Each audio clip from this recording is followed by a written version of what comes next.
இபிஎஸ்ஸின் தலைமையை மாற்றும் மனநிலையில் அதிமுகவின் பொதுக்குழு செயற்குழு உறுப்பினர்கள் இருக்கிறார்களா? அதிமுகவினுடைய ஒரு எக்ஸ்போஸ்ட் இருக்கு, அதையும் சேர்த்து பார்த்துடலாம்.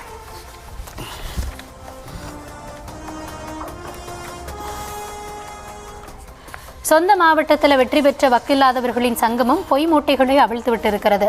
திமுகவுடன் கூட்டணி என்று ஊடகங்களில் வந்த சில வதந்திகளை தூக்கி கொண்டு வருவதைத்தான் இத்தனை நாள் நீங்கள் தீட்டிக் கொண்டிருந்த மாபெரும் திட்டமா? அதே ஊடகங்களில் நீங்கள் 3 பேரும் போய் தாவேகாவிடம் மந்திரி பதவிக்கு மண்டியிட்டு கிடப்பதாக கூட செய்திகள் வருகிறதே, அதையும் ஏற்கிறீர்களா? அது சரி, அதான் ஆளும் கட்சி பக்கம் வாலாட்ட செல்கிறோம் என்று சொல்லிவிட்டீர்களே. பிறகு நேற்று திமுகவின் செந்தில் பாலாஜியோடு அரை மணி நேரம் தனியாக என்ன பேசினீர்கள் என்பதையும் சொல்வீர்களா? கழகம் யாரோடு கூட்டணியில் இருக்க வேண்டும் என்று முடிவு செய்ய நீங்கள் எல்லாம் யார்? 1,34,24,25,260 வாக்குகள் விழுந்தது நம் கழகத்திற்காக, நம் கூட்டணிக்காக, இரட்டை இலைக்காக, எடப்பாடியார் என்ற மக்களின் முதல்வருக்காக.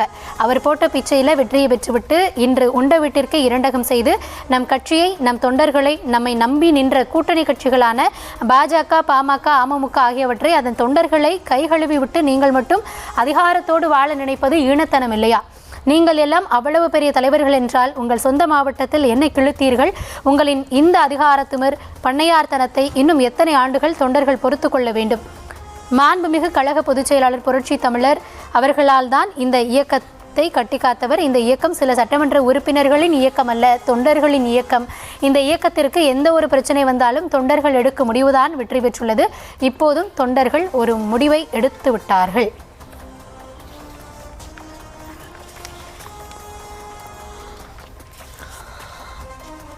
எடப்பாடி பழனிசாமியினுடைய தலைமையை மாற்றும் மனநிலையில் அதிமுகவின் பொதுக்குழு செயற்குழு உறுப்பினர்கள் இருக்கிறார்களாங்கிற கேள்விக்கு பின்னாடி ஒவ்வொரு பொதுக்குழு செயற்குழு உறுப்பினருக்கும் அப்படி தனித்தே முடிவெடுக்கக்கூடிய ஆற்றலும் அவர்களுக்கான சுதந்திரமும் அதிமுகவில் இருக்குன்னு நம்ம நம்புறது தான் என்னுடைய கேள்வி. மிக முக்கியமான ஒன்று.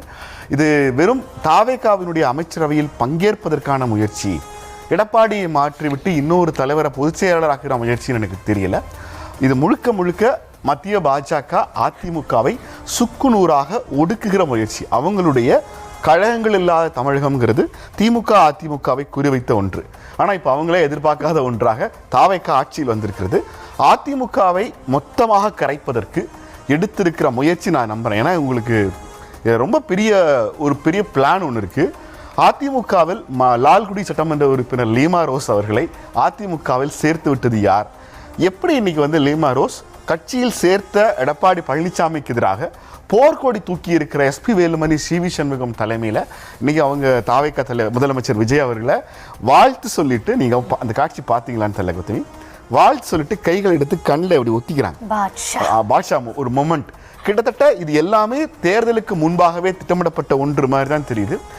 இது தாவேகா உண்மையிலேயே அதிமுக உடைக்குதா, இல்லை தாவேகா பேரை சொல்லி அதிமுகவுக்குள் இந்த வேலையை பாஜக செய்கிறதா அப்படிங்கிறது இந்த அடுத்தடுத்த நாட்களில், நாளைக்கு இந்த நம்பிக்கைக் தீர்மானம் முடிஞ்ச பிறகு, அதாவது ஆட்சி கண்டினியூ ஆயிரும், ஆட்சிக்கு பிறகு இப்போ தாவேகா ஆட்சி என்ன ஆக போகுதுங்கிற கேள்வி இல்லை, அதிமுக என்ன ஆக போகுதுங்கிற கேள்வி.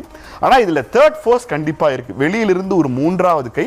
நாம் நினச்சிட்டு இருக்கிற மாதிரி எடப்பாடி பழனிசாமிக்கோ வேலுமணிக்கோ நடக்கிற யுத்தமாக எனக்கு தரல.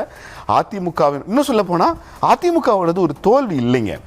2026 நீங்களா பேசுறீங்க? இல்ல, நீங்க திமுகவையும் அதிமுக நீங்க பெர்சன்டேஜ் வைஸ் பாத்தீங்கன்னா 2024 இருந்த அந்த பெர்சன்டேஜ் எடப்பாடி தக்க வச்சிருக்காரு. ஆமா ஆமா, கோர் ஓட் அப்படிதான் இருக்கு. நீங்க ஆட்சிக்கு திரும்ப வருவதற்கான வாய்ப்பு அதிமுகவுக்கு இருக்கா இல்லையாங்கிறது வேற கேள்வி. அதிமுக இந்த தேர்தலில் முற்று முதலாக துடைத்தெறியப்பட்டது. நீங்க இப்போ கர்நாடகாவில் குமாரசாமியினுடைய கட்சி, தேவகவுடா அவர்களுடைய கட்சி ஒவ்வொரு பிராந்தியத்துக்கான கட்சியாக இருக்கும். இதே மாதிரி உத்தரப்பிரதேசம், பல மாநிலங்களில் பெருங்கட்சிகளாக இருந்தவை ஒரு பிராந்திய கட்சிகளாக குறுகிறதுக்கான வாய்ப்பு இருக்கு. அவை பிராந்திய கட்சிகளாக குறுகினாலும் கூட அடுத்த 25 ஆண்டுகளுக்கு அவை வலுவாக இருப்பதற்கான எல்லா சாத்தியங்களும் தமிழ்நாட்டில் இருக்கு. எடப்பாடி பழனிசாமியினுடைய இந்த பேரவை தேர்தல் உழைப்பு தான் ஒரு பெரிய நம்பர் இல்லைனா கூட ஒரு 47ங்கிற நம்பர்ல டீசென்டான இடத்துல கொண்டு உட்கார வச்சிருக்கு. அதிமுக எதிர்கட்சியாக கூட வர முடியாம 2 இடத்துல ஜெயிச்ச பிறகு மீண்டு வந்திருக்கு. திமுக எதிர்கட்சியாக கூட இல்லாத தேர்தலையும் மீண்டு வந்திருக்காங்க.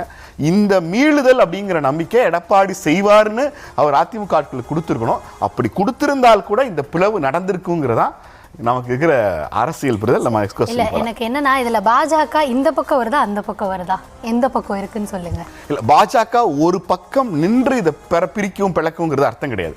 அதிமுகவின் நீங்க இப்போ தாவேகாவினுடைய வருகையை பாஜக எப்படி பாக்குறாங்க இந்த கேள்வி முக்கியமான கேள்வி இல்ல. பாஜக அமைதியா இன்னும் சொல்ல போனா தேர்தல் முடிந்த பிறகான பாஜகவினுடைய நயினார் நாகேந்திரன் தெளிவாக தாவேகாவை நாங்கள் ஆதரிக்க மாட்டோம்னு சொல்லிட்டார். இன்னொரு பக்கம் வந்து பாஜகவினுடைய ஆதரவை கோருகிற இடத்துல தாவேகா இல்லை.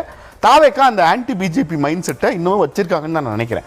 யூனியன் கவர்மெண்டோடு ஒத்து போவதுங்கிறது வேற. தமிழ்நாட்டில் பொலிட்டிக்கலா ஆன்டி பிஜேபி ஸ்டாண்டுக்கு இறங்கி வரமாட்டார் விஜய் நான் நினைக்கிறேன். அது அடிப்படையில் பார்க்கும்போது இந்த பிளான் என்னன்னா நீ காங்கிரஸை வெளில தள்ளிவிடு. தாவேகாவிடம் பாஜக கேட்பது ஒன்றே ஒன்றுதான். இப்போ மேப்ல ஏறக்குறைய அவங்க கேரளால காங்கிரஸ் வந்துட்டாங்க. தமிழ்நாட்டில் இப்போ ஒரு காங்கிரஸ் கூட்டணி ஆட்சி மேப் படிப்பாங்க. நீங்க 5 எம்எல்ஏக்களை கஷ்டப்பட்டு 118-19 நீங்க ஆட்சி நடத்த வேணாம். நாங்க அவங்களுக்கு என்டிஏ கூட்டணியிலேருந்து சிவி சண்முகம்லாம் வெளியேறி ஒரு அணியை கொடுக்குறோம். நீங்க காங்கிரஸை வெளியேற்றுங்க. நீ என் கூட கூட்டணி சேர வேணாம். பாஜகவோட கூட்டணி சேர வேண்டும் என்பது பாஜக தாவேக்காக கொடுக்குற விஷயம் இல்லை. காங்கிரஸை வெளியேற்றுங்கிறதா. ஆனா காங்கிரஸுக்கு ஒரு 10-15 இருந்திருந்தா அந்த பிரச்சனையே வந்திருக்காது. காங்கிரஸ் 5 விடுதலை சிறுத்தைகள் கம்யூனிஸ்ட் இவங்க எல்லாம் சேர்ந்தா கூட அது ரொம்ப எஜ்ஜுக்குள்ள ஆட்சி நடத்துற மாதிரி இருக்கும். இப்படி ஒன்றை தாவேக்கா அடுத்த 5 ஆண்டுகளுக்கு நடத்தவும் முடியாது. அது நடத்துறது ரொம்ப கஷ்டமான ஒன்று. நீங்க 96ல மைனாரிட்டி கவர்மெண்ட் திமுக நடத்தினாலும் கூட பாண்டிச்சேரியில் காங்கிரஸுக்கு தயவு தேவைப்பட்டுச்சு, திமுகவுக்கு மேல மத்தியில் தேவைப்பட்டுச்சு. அங்க ஒரு செக் பேலன்ஸ் இருந்தது. தமிழ்நாட்டில் அது ரொம்ப கஷ்டம். அதுவும் இடதுசாரிகள் UPA 2 எப்படி ஆட்டுவிச்சாங்க அமெரிக்கா அணு ஆயுத ஒப்பந்தத்தில்னு பார்க்கிற போது அது கொஞ்சம் கடினமான ஒன்று தான்.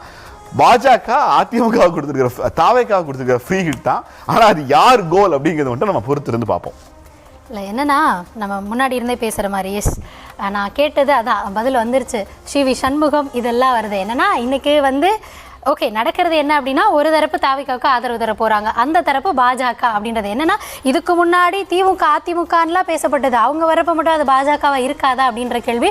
இப்போ சிவி சண்முகம் கூட்டணியில் இல்லை அப்படின்னு சொல்கிறப்போ ஆதரவு அப்படின்ற நிலைப்பாடு எடுக்கிறப்போ அங்கே வந்து பாஜக என்னன்னா கூட்டணியிலேருந்து வெளியேறினா விசிகா இன்னும் கம்யூனிஸ்ட் காங்கிரஸ் எல்லாரையுமே ஒரு தரப்பு பாஜகவாக தான் அணுகும் அப்படின்னு சொன்னவர்கிட்ட நான் இதுக்கு மேலே கேள்வி கேட்க முடியாது. யார் வந்தாலும் அது பாஜகவாக தான் இருக்கும்.